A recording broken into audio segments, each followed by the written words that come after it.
আল্লাহ তাআলা কিয়ামতের কঠিন ময়দানে যেদিন স্বামী স্ত্রীকে চিনবে না, স্ত্রী স্বামীকে দেখে পালিয়ে যাবে, বন্ধু বন্ধুরে চিনবে না, পীর সাহেব মুরিদরে চিনবে না, মুরিদ পীর সাহেবরে চিনবে না, দলের কর্মী তার নেতারে চিনবে না, নেতা তার কর্মীরে চিনবে না, বন্ধু বন্ধুরে দেখে পালাবে। এই কঠিন মুহূর্তে সূর্যটা মাথার কাছে চলে আসবে, জমিনটা তামার জমিন হবে, আজকের জমিনের মতো নয়।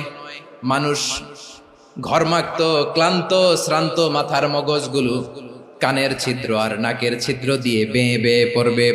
বিশ্বনবী ফরমান, কিয়ামতের ওই কঠিন ময়দানে 7 শ্রেণীর ব্যক্তিকে রব্বুল আলামিন তার আরশের নিচে ছায়া দিবেন। তার মধ্যে প্রথম শ্রেণীর ব্যক্তি হলো ইমামুন আদিল, যে ইনসাফের সাথে বিচার করে, যে জাস্টিস সমাজে সার্ভ করে, যে সুশাসন নিশ্চিত করে, ওই ইমামুন আদিল। আদিল শব্দটা বুঝছেন না? ইন্নাল্লাহা ইয়া'মুরু বিল আদল, পাইছেন? আদিল। 7 শ্রেণীর ব্যক্তিকে আল্লাহ তাআলা সুশীতল আরশের নিচে ছায়া দিবেন, যেদিন তার দেয়া ছায়া ছাড়া কোনো ছায়া থাকবে না। এর প্রথম হচ্ছে ইমামুন আদিল, ন্যায়পরায়ণ শাসক। চিল্লায় বলেন সুবহানাল্লাহ।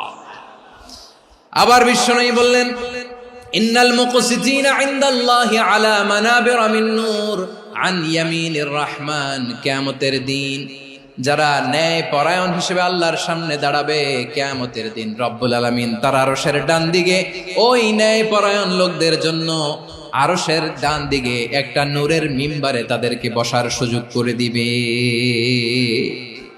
আল্লাহর আরশের ডান দিকে ন্যায় পরায়ণ লোকদের জন্য আল্লাহ তাআলা নূরের মিম্বার বানাবে। 4টে কেন কথা মনে করেছেন? আল আদাল, জাস্টিস, ইন্নাল্লাহা ইয়া'মুরু বিল আদল।